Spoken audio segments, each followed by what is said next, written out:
अस्सलाम वालेकुम dear students, hope so you are fine. जैसा कि आप जानते हैं कि हमने प्लाज्मा फिज़िक्स की लेक्चर सीरीज़ स्टार्ट की हुई है।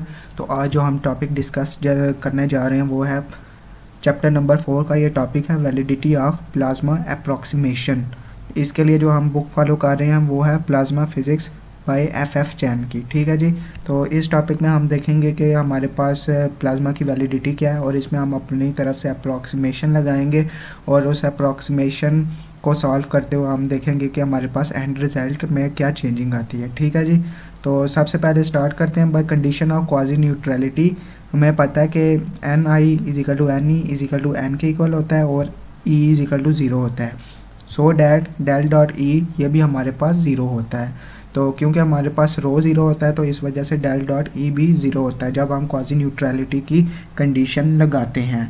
तो आप यहाँ पे हम प्लाज्मा अप्रॉक्सीमेशन लगाने लगे हैं। तो हम प्लाज्मा अप्रॉक्सीमेशन में कहते हैं कि हमारे पास जो डेल डॉट ई है वो does not equal to zero है। ठीक है, ये हमारे पास प्लाज्मा अप्रॉक्सीमेशन आ गई है।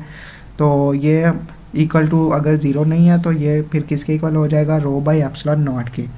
तो आगे क्या देखेंगे, हमें ये भी पता है E is equal to minus del five Gauss's law के थ्रू ये भी इसके इक्वल होता है। तो ये ई की वैल्यू यहाँ पे ये पुट कर दीजिए सिंपली, तो ये माइनस डेल फाइव के इक्वल आ जाएगा। तो ये आप देख सकते हैं कि हम डिटेल स्टेप्स करने जा रहे हैं। तो मैं कुछ स्टेप्स बीच में स्किप भी कर दूंगा तो वो आपने खुद भी देख लेने हैं। ठीक है, तो ये देख सकते हैं हमारे पास ये डेल स्केयर 5 बन गया is equal to rho epsilon naught को दूसरी तरफ ले जाइए। तो डेल स्केयर की वैल्यू हमने पुट करनी है। डेल हमें पता है आई के इक्वल होता है, तो ये हमारे पास माइनस के स्केयर के इक्वल आ गए। तो यहाँ पे के स्केयर पुट कर दीजिए तो हमारे पास ये इक्वेशन नंबर 1 आ गई। तो रो की वैल्यू ये होती है। ये आपने डिबाई शील्डिंग चैप्टर नंबर 1 में पढ़ा हुआ है। तो अगर आपने नहीं पढ़ा हुआ तो आप उधर जाके ये देख लें, ये आपको मिल जाएगा, या आप हमारी लेक्चर सीरीज़ भी देख सकते हैं।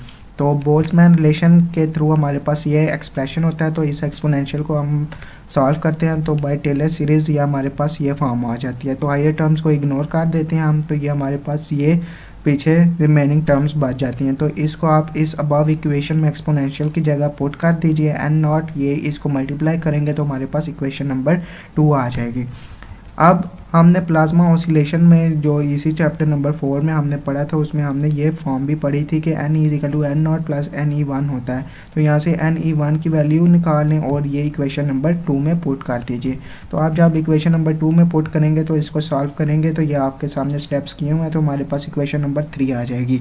तो एन ई वन की वैल्यू आप ये इक्वेशन नंबर 1 में पुट कर दीजिए जो कि हमारे पास ये है। यहाँ पे एन ई वन हमने यहाँ पे आयंस भी लिए हैं, इलेक्ट्रॉन्स भी लिए हैं, क्योंकि हम यहाँ पे एज अ पार्टिकल की बात कर रहे हैं तो उसमें दोनों हमारे पास आयंस भी आ जाते हैं और इलेक्ट्रॉन भी आ जाते हैं। तो ये putting equation number 3 in equation number 1 में जब आप पुट करेंगे तो ये हमारी वैल्यू यहाँ पे आ जाएगी। तो इसको हम रीअरेंज करेंगे तो हमारे पास ये फॉर्म बन जाएगी। तो ये सिंपल स्टेप्स हैं, ये आप देख लीजिएगा, ये आपके सामने सॉल्व हुए हुए हैं, बताने की ज़रूरत नहीं है। तो आगे चलते हैं कि आपने ये डिबाई शील्डिंग में इक्वेशन नंबर ए जो है ये आपने डिबाई शील्डिंग में ये फॉर्म पढ़ी हुई है, डेल स्क्वायर डी इसके इक्वल होता है। ओके, तो सिंपली ये जो फॉर्म थी इसकी जगह आप 1 by lambda square D put कर दीजिए, इसके एलसीएम ले लीजिए, ये आपके सामने ये फॉर्म बन जाएगी। तो लैम्डा स्क्वायर डी को दूसरी तरफ मल्टीप्लाई कर दें तो हमारे पास इक्वेशन नंबर 4 आ गई। तो अगर हम आयंस को यहाँ पे हम कंसीडर करें तो आयंस के लिए हमारे पास इक्वेशन ऑफ कंटिन्यूटी प्लाज्मा के ऑसिलेशन में हमने इक्वेशन ऑफ कंटिन्यूटी के जो फाइनल फॉर्म पढ़ी थी वो हमारे पास ये थी। तो इधर for ions I and I आ जाएगा, इसको इक्वेशन नंबर 5 कह लीजिए। तो आयंस के लिए लिनराइज इक्वेशन ऑफ मोशन भी हमारे पास ये आएगी, इसको मेरे ख्याल से मज़ीद बताने की ज़रूरत नहीं है।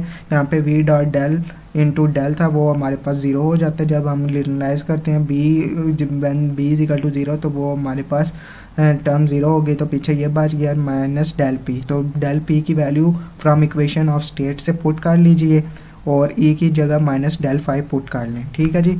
तो इसको हमने इक्वेशन नंबर 6 का नेम दे लिया। तो यहाँ पे डेल की जगह आई के आ गया, यहाँ पे भी डेल बाई डेल टी की जगह माइनस आई ओमेगा आ गया। तो ये हमारे पास इक्वेशन नंबर 6 बन गई। तो फ्रॉम इक्वेशन नंबर 4 5 1 की वैल्यू पुट करनी है ये एंड एन आई 1 की वैल्यू पुट करनी है। ओके, तो ये इक्वेशन नंबर 4 से आपने 5 1 की वैल्यू निकाल लेनी है। तो हमारे पास वो ये आ गई।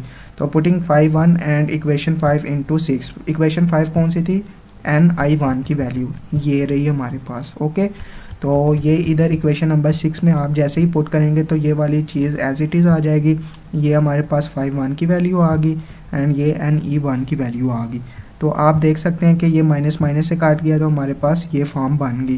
तो ये ओमेगा को छोड़ के बाकी सब टर्म्स को दूसरी तरफ ला के डिवाइड कर दीजिए। तो ये आप देख सकते हैं कि हमारे पास ये आप इसको जो काट रही हैं टर्म्स उनको काट ले रही है, माइनस माइनस से काट जाएगा। ये जो है ये प्लस वाली टर्म है। तो आप ये देख सकते हैं कि एक माइनस है माइनस सॉरी, और ये एक एओटा है वो इस एओटा से काट जाएगी, लेकिन यहाँ पे एक और एओटा कैसे आ गए? तो इसके लिए हमने क्या किया है, लिनियराइजेशन की है, रैशनलाइजेशन आप यहाँ पे कह सकते हैं हमने किया। तो उस ऊपर भी एओटा से और नीचे भी एओटा से मल्टीप्लाई किया, तो ये हमारे पास एओटा नीचे आ गया, तो ऊपर ये हमारे पास प्लस का साइन आ गया। ओके, पहले हमारे पास कौन सा साइन था, माइनस का। तो हमने क्योंकि ओमेगा स्क्वायर चाहिए, हमने क्योंकि वेलोसिटी बनानी है, तो इस वजह से हम ओमेगा बाई के वाली फॉर्म बनानी है, तो हमने ओमेगा के साथ मल्टीप्लाई करा दिया है टर्म्स को।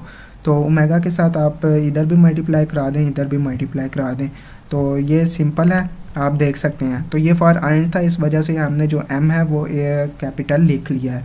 तो ये हमने ओमेगा से मल्टीप्लाई करा चुके हैं। तो आप यहाँ पे देख सकते हैं ni1 की एक दफ़ा दोबारा से वैल्यू अगर हम पुट करें तो वो हमारे पास ये आ गई, जो टर्म्स करती थी वो हमने काट दी, ये वाली टर्म एज इट इज़ आ गई।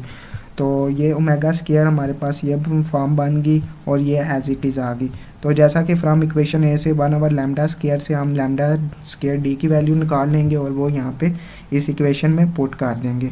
तो यह हमने वैल्यूज़ पुट कर दी हैं, ये आप देख सकते हैं। तो ये हमारे पास जब हम इसकी कटिंग करेंगे तो हमारे पास ये फॉर्म बच जाएगी। अगर ये एक चीज़ यहाँ पे मैं बताता चलूँ जो मैंने स्टेप पे नहीं लिखा, यहाँ पे भी के स्क्वायर है, यहाँ पे भी के स्क्वायर है, तो वो जब हम अंडर रूट लेंगे तो वो काट जाएगा, तो इधर आके वो डिवाइड हो जाएगा। इधर भी अंडर रूट ले लिया, इधर भी अंडर रूट ले लिया, दोनों तरफ, तो ये अंडर रूट से कट गया, तो omega by K is equal to this form बन गई। तो इससे पहले जो हमने आयन वेव का टॉपिक पढ़ा था उसमें हमारे पास यही फॉर्म आई थी, लेकिन ये वाला यहाँ पे एडिशनल फैक्टर आ रहा है। ये हमें क्या बताता है, यही हमारे पास प्लाज्मा अप्रॉक्सीमेशन की फॉर्म है जो हमने अप्रॉक्सीमेशन लगाई थी।